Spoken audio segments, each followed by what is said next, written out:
Good morning बच्चों। कल के वीडियो के अंदर आपको इम्पोर्टेंट क्वेश्चन बताए थे, वो बताए थे आपको यूनिट फर्स्ट से और लेसन नंबर 2 से।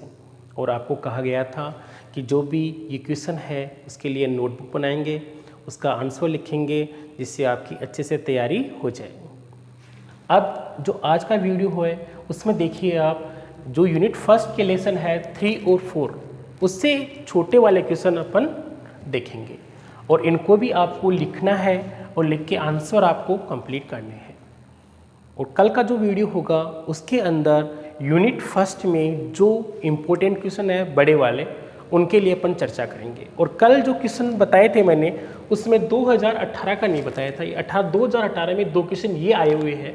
19 का बताया था मैंने आपको और 20 का बताया था।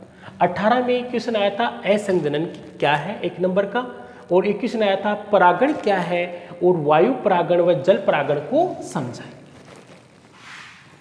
तो अपन छोटे वाले क्वेश्चन की बात कर रहे हैं, चर्चा कर रहे हैं।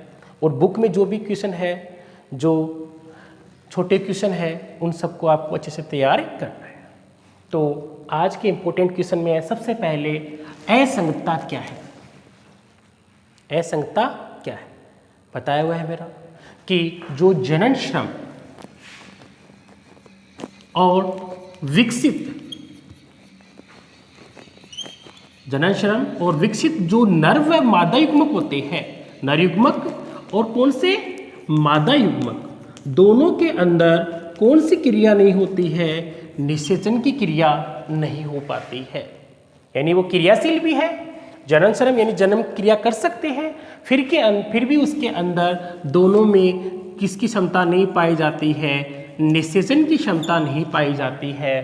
तो उसे क्या कहा जाता है, असंगतता कहते हैं। ठीक है, पहले का उत्तर ये हो गया। अब ये बताया हुआ है मेरा निषेचन की खोज किसने की थी। तो यहाँ क्वेश्चन भी दे रखा है, पादप में निषेचन की खोज किसने की थी।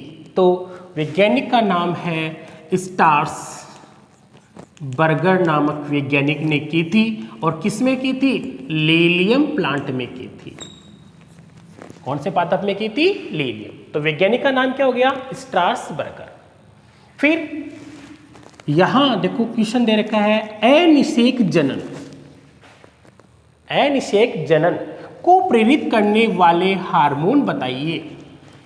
तो आपको बताया हुआ है ऑक्सिन है, जिब्रेलिन है। ये कौन से हार्मोन होते हैं, अनिषेक जनन को प्रेरित करने वाले। अर्थात बिना निषेचन के फल निर्माण करने के लिए कौन से हार्मोन काम आते हैं, ऑक्सिन है, जिब्रेलिन है, ये आदि काम आते हैं। अब अगला क्वेश्चन देखिए, विकासशील भ्रूण किससे पोषण प्रदान करता है। यानी जब जो विकसित होने वाला भ्रूण होता है वो पोषण किससे प्राप्त करता है, तो भ्रूणपोष से। किससे प्राप्त करता है, भ्रूणपोष से प्राप्त करता है। चौथे का उत्तर क्या हो गया है, भ्रूणपोष। फिर ये भी इंपॉर्टेंट क्वेश्चन है, सजात पुष्पी परागण किससे कहते हैं। परागण के बारे में बताया था मैंने आपको। परागण कितने प्रकार का होता है, 2 प्रकार का होता है। एक तो होता है स्वपरागण और एक कौन सा होता है, परपरागण। स्वपरागण के 2 प्रकार बताए हुए हैं मेरे। पहला बताया था आपको स्वयुग्मन और दूसरा बताया था आपको मैंने सजात पुष्पी परागण। 2 बताए थे आपको, स्वयुग्मन और दूसरा बताया था सजात पुष्पी परागण। तो इन दोनों में पूछ लिया जाए, स्वयुग्मन तो क्या होता है, यदि कोई भी पादप है उसके स्वयं के परागकण स्वयं के वर्तिकाग्र पे ही गिर जाए तो उसे क्या कहते हैं, स्वयुग्मन कहते हैं। और सजात पुष्पी परागण क्या होता है, जब एक ही जाति के 2 पुष्पों के मध्य, तो उसे तो क्या कहेंगे, परपरागण। और सजात में क्या होगा कि जैसे ही परागकण है, या अपन ये कहेंगे यहां पर, दोनों अलग अलग बताता हूं, मैंने यहां बता दिया आपको। पहले देखिए आप, परपरागण तो किसे कहते हैं? एक ही जाति के दो पादपों के पुष्पों के मध्य परागण की क्रिया हो जाती है, उसे तो क्या कहते हैं? परपरागण। और सजात पुष्पी परागण क्या होता है? जब एक पादप पर स्थित एक पादपों पर जो भी पुष्प पाए जाते हैं, मान लीजिए इस पुष्प के परागण इस पे स्थानांतरित हो गए, इसके हवा के यहाँ पर चले गए, तो एक ही पादप के पुष्पों के मध्य होने वाले परागण की क्रिया को क्या कहते हैं? सजात पुष्पी परागण। क्या डेफिनेशन हो गई? जब एक ही पादप पर स्थित पुष्पों के परागण आपस में स्थानांतरित होते हैं तो उसे क्या कहते हैं? सजात पुष्पी परागण कहते हैं। हरकोगेमी, ये बताया हुआ अभी अच्छी तरह मेरा कि अगर प्राकृतिक संरचनात्मक अवरोध पाया जाता है तो उसे क्या कहते हैं? हरकोगेमी कहते हैं। जो किसमें बताया था मैंने आपको? आंख में। बहुगुणता किसे कहते हैं? बताया हुआ है। बहुगुण किसे कहते हैं? ये इंपॉर्टेंट क्वेश्चन है बहुगुणता, क्योंकि और जो भी एग्जाम है उनमें छोटे छोटे क्वेश्चन आ चुके हैं, ये इंपॉर्टेंट क्वेश्चन है इसके लिए। बहुगुणता है वो लेसन नंबर 4 से है क्वेश्चन। तो सामान्यतः एक बीज में एक ही भ्रूण पाया जाता है, परंतु एक बीज में अनेक भ्रूण का पाया जाना क्या कहलाता है? बहुभ्रूणता कहलाता है। क्या डेफिनेशन हो जाएगी इसकी? एक बीज में एक ही भ्रूण पाया जाता है, परंतु एक बीज में अनेक भ्रूण का पाया जाना क्या कहलाता है? बहुभ्रूणता। तो बीज में अनेक भ्रूण का पाया जाना क्या कहलाता है? बहुभ्रूणता। अगर खोज के लिए बात करें यहाँ पर तो एंटोनी वॉन ल्यूवेनहोक ने की थी। किसमें की थी?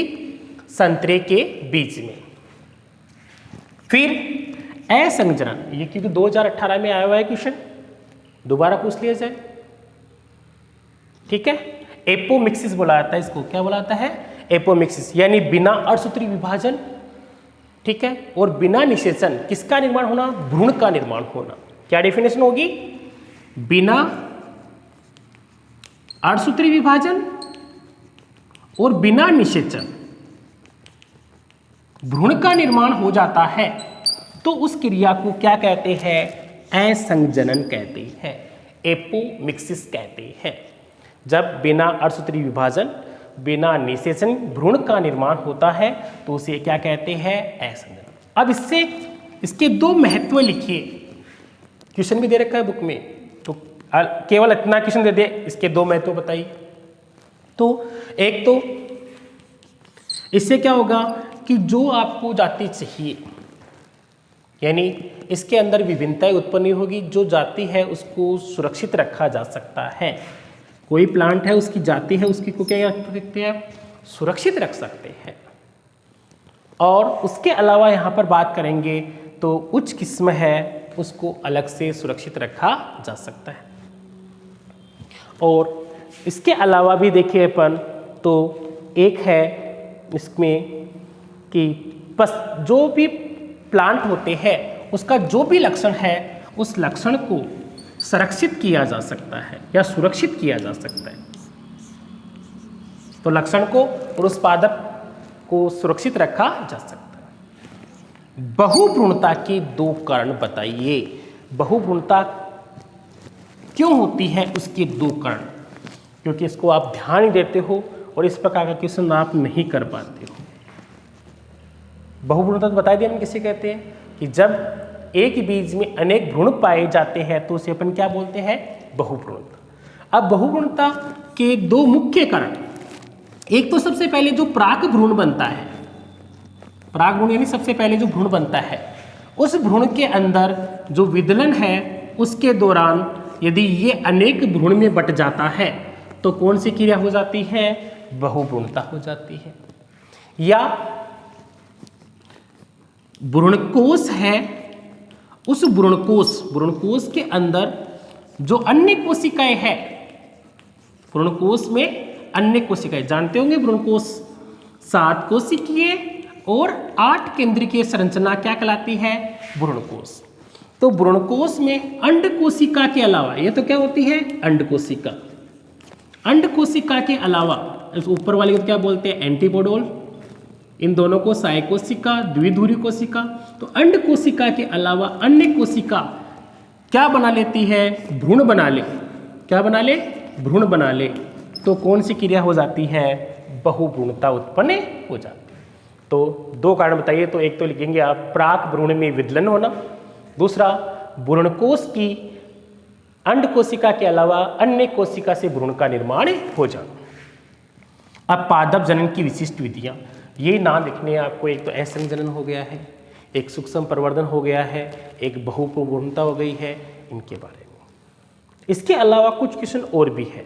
एक तो बताया हुआ है आपको एरिल और कैरेंकल में अंतर,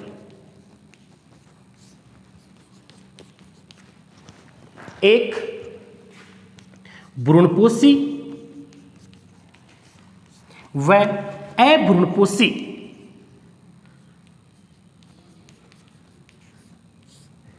में बीजों में अंतर,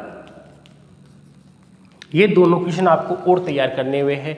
मैंने आपको एरिल और कैरेंकल के लिए भी बता दिया था और भ्रूणपोषी अभ्रूणपोषी बीजों के लिए भी बताया हुआ है।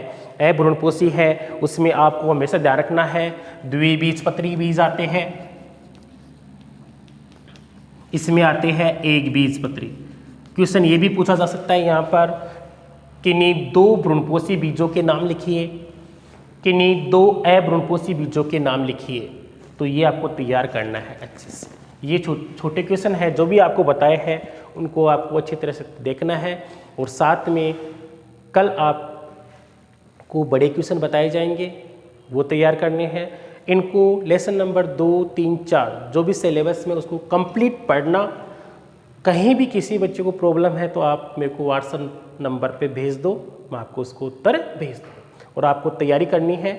उसके बाद में आपका एक टेस्ट होगा छोटे क्वेश्चन का, उसमें सभी बच्चों को घर से ये सॉल्व करके भेजने हैं, तो अच्छी तरह तैयारी करनी है। ठीक है, थैंक यू।